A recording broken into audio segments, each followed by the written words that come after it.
Hello friends, welcome to exam भी। मैं हूं अरुणिमा और इस वीडियो में हम देखेंगे एनबीई ने जो अभी लेटेस्ट नोटिफिकेशन रिलीज किया है for recruitment of various posts, इसकी सारी डिटेल्स देखेंगे। आप यहाँ पे देख सकते हो national board of examinations in medical sciences and autonomous body under the ministry of health and family welfare. So ये जो जॉब होगी ये सेंट्रल गवर्नमेंट जॉब होगी। इस वीडियो में हम देखेंगे इंपॉर्टेंट डेट्स, एलिजिबिलिटी क्राइटेरिया क्या है, क्या एग्जामिनेशन पैटर्न है, कितना वेटेज है डिफरेंट स्टेजेस को, क्या सैलरी स्ट्रक्चर होगा, एप्लीकेशन फी क्या है, और अगर आप एलिजिबल हैं और विलिंग हैं इस एग्जाम की तैयारी करने के लिए तो आपको किस तरह से अपनी तैयारी शुरू करनी चाहिए। सो ये स्ट्रैटेजी भी हम डिस्कस करेंगे। लेकिन इन डिटेल्स के पहले क्विकली मैं आपको बताना चाहूंगी कुछ इंपॉर्टेंट पॉइंट्स इस एग्जाम से related for all the post. 3 post के लिए इन्होंने रिलीज किया है ये। तो कोई भी इंटरव्यू नहीं है क्योंकि ये तीनों पोस्ट क्लरिकल पोस्ट हैं, तो आपका कोई भी इंटरव्यू नहीं होगा, राइट? सिर्फ रिटन एग्जामिनेशन होगा। दूसरा, क्वेश्चंस का लेवल जो होता है वो बहुत डिफिकल्ट नहीं है इसमें। और तीसरा, no fee for women candidates. So women candidates के लिए यहाँ पे कोई भी फी नहीं है। सो ये गर्ल्स के लिए एक अच्छा पॉइंट है क्योंकि अगर वो तैयारी करना चाहती हैं तो वहाँ यहाँ पे इनको कोई भी एप्लीकेशन फी नहीं फिल करना है। सिंपली अगर आप एलिजिबल हो तो ये एप्लीकेशन आप फॉर्म फिल कर सकते हो। ठीक है, अब आते हैं इंपॉर्टेंट डेट्स पे। ये नोटिफिकेशन रिलीज हुआ है 1 जून को।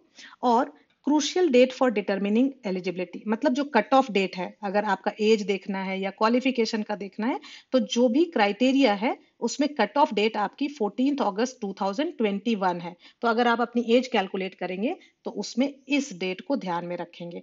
Opening date for submission of online examination application 15 जुलाई 2021। सो 15 से आपका ऑनलाइन एप्लीकेशन सबमिशन शुरू हो जाएगा।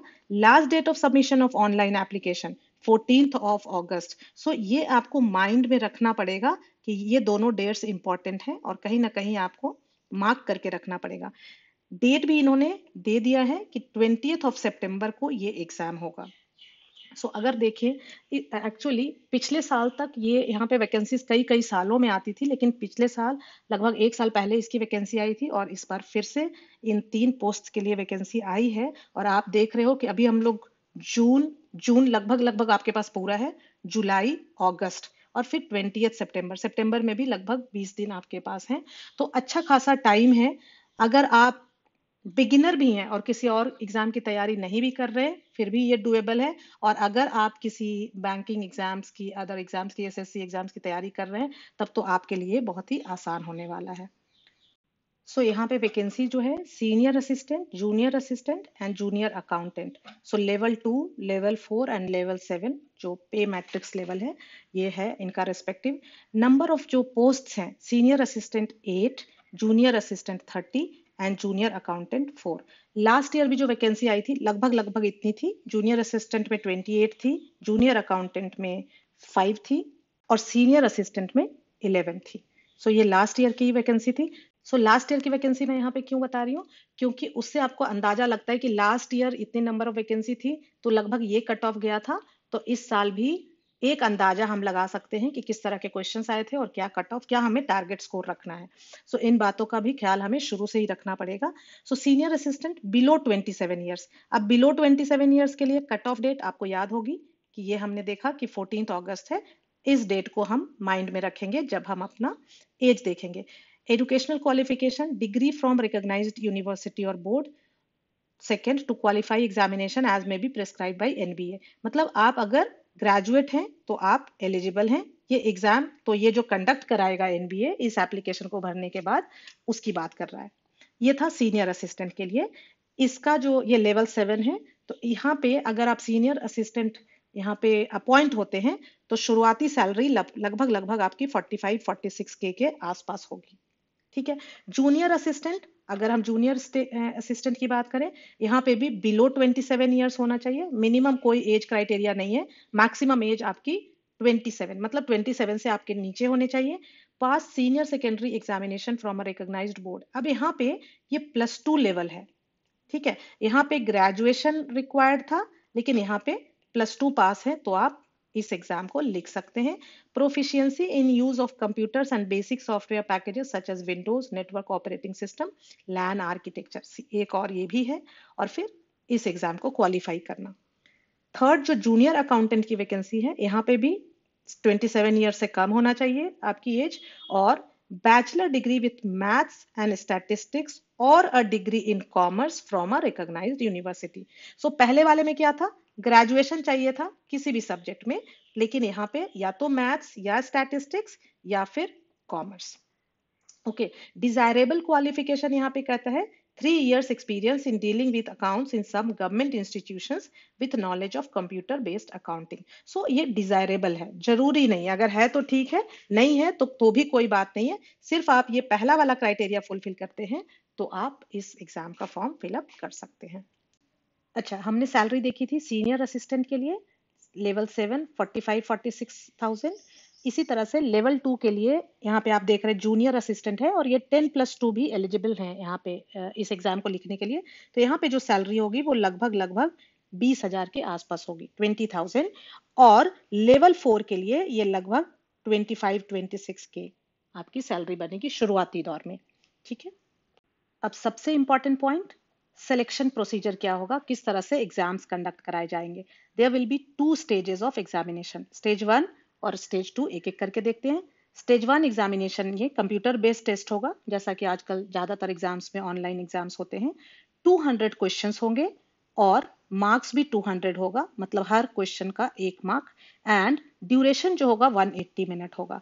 तो 200 क्वेश्चंस के लिए 180 मिनट्स, टाइम मैनेजमेंट का ज्यादा प्रॉब्लम आपको नहीं होगा।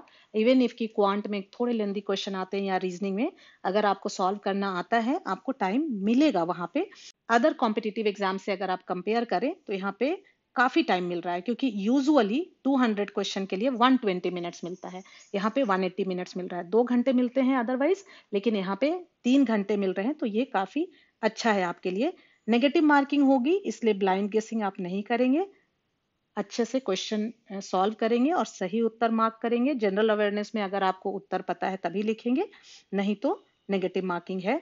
Minimum qualifying marks will be 40% for SC/ST and 50% for others. So चूंकि ये स्टेज 1 की बात हो रही है, स्टेज 2 भी होगा, तो स्टेज 2 के लिए उन्हीं को कॉल आएगी जिनका की 50% मार्क्स जिन्होंने स्कोर किया है, और SC/ST के लिए ये 40% है। अब जो कंप्यूटर बेस्ड टेस्ट होगा स्टेज 1 में, सेम पैटर्न होगा, सेम नंबर ऑफ क्वेश्चंस होंगे, सेम टाइम ड्यूरेशन दिया जाएगा, सब कुछ सेम होगा, सिलेबस सेम होगा, लेकिन जूनियर असिस्टेंट का जो पेपर होगा उसका लेवल थोड़ा इजी रहेगा, क्योंकि ये 10+2 के बच्चे दे रहे हैं। सीनियर असिस्टेंट और जूनियर अकाउंटेंट का पेपर जो है कॉमन रहेगा। ठीक है, जो स्टूडेंट स्टेज 1 क्लियर कर लेंगे उनको फिर स्टेज 2 के लिए अपीयर होना होगा। सो स्टेज 2 क्या है, यहाँ पे 100 मार्क्स का कंप्यूटर नॉलेज स्किल टेस्ट है, इसके लिए 75 मिनट्स का टाइम दिया जाएगा। यहाँ पे 500 वर्ड्स का इंग्लिश में उनको टेक्स्ट दिया जाएगा, जिसको कि उनको रिप्रोड्यूस करना होगा 15 मिनट में कंप्यूटर पे। ठीक है, और ये तीनों पोस्ट के लिए होंगे, आप यहाँ देख सकते हैं, junior assistant approved level skill test, senior assistant and also junior accountant, तीनों पेपर के लिए होंगे। जो आपका स्टेज 1 है वो बायलिंगुअल होगा, मतलब जो आपका पहला वाला पेपर था 200 मार्क्स का, उसको हिंदी में भी आप ऑप्ट कर सकते हो, इंग्लिश में भी, लेकिन ये जो स्टेज 2 होगा इसमें जो टेक्स्ट दिया जाएगा आपको वो इंग्लिश में ही दिया जाएगा।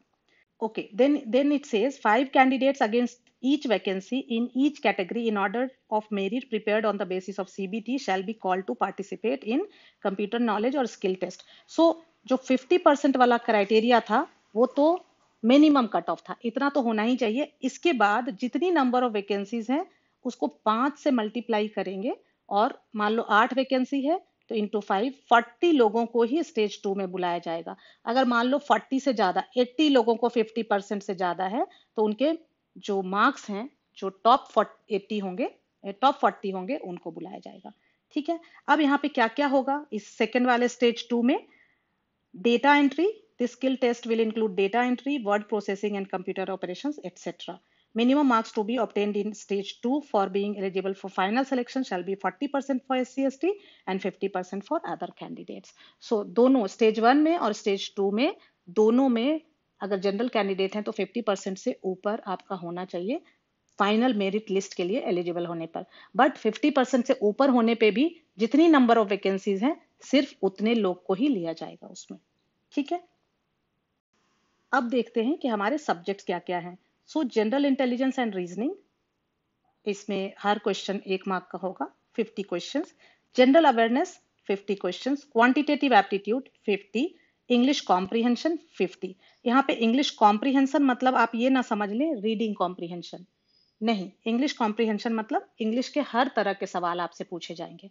ठीक है, सो जैसे ऑल अदर एग्जाम्स में आते हैं, कई बार कॉम्प्रिहेंशन देख के स्टूडेंट सोचते हैं कि यहाँ पे सिर्फ आरसी के क्वेश्चंस आएंगे, ऐसा नहीं होगा। ठीक है, सो पिछले साल का अगर हम कट ऑफ देखें तो सीनियर असिस्टेंट के लिए जो कट ऑफ थी 165.50 थी और जूनियर असिस्टेंट के लिए जो थी वो 148.75 थी।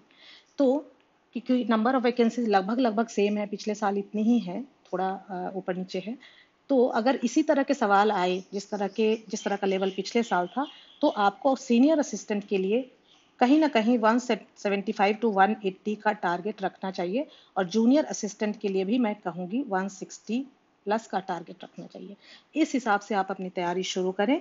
एक एक सब्जेक्ट का सबसे पहले देखें चारों सब्जेक्ट के सिलेबस, क्या क्या सिलेबस है, उसके बाद आप एक इसका मॉक टेस्ट लिखें। मॉक टेस्ट आपको आई एग्जाम भी वेबसाइट पे मिल जाएगा, वहां से आपको अंदाजा लगेगा कि कौन कौन सा सब्जेक्ट आपका वीक है और कहाँ कहाँ पे आपको ज़्यादा फोकस करना है, कौन आपके स्ट्रॉन्ग पॉइंट्स हैं, और अकॉर्डिंगली आप इनकी तैयारी शुरू करेंगे। आने वाले वीडियोस में आई एग्जाम भी चैनल पे आपको डिटेल्ड एग्जाम एनालिसिस, मतलब लास्ट ईयर हर सब्जेक्ट में, जनरल इंटेलिजेंस एंड रीजनिंग में, जनरल अवेयरनेस में, क्वांटिटेटिव एप्टीट्यूड में, इंग्लिश कॉम्प्रिहेंशन में किस तरह के क्वेश्चंस आए थे और उन क्वेश्चंस को सॉल्व करने के लिए हमें किस तरह से तैयारी करनी है, ये हम डिस्कस करेंगे अपने आने वाले वीडियोस में। एप्लीकेशन फीस जो है इस एग्जाम के लिए अनरिजर्व्ड कैटेगरी और ओबीसी के लिए 1500 प्लस 18% जीएसटी, तो लगभग लगभग 1700 समथिंग 1770 हो जाएगा।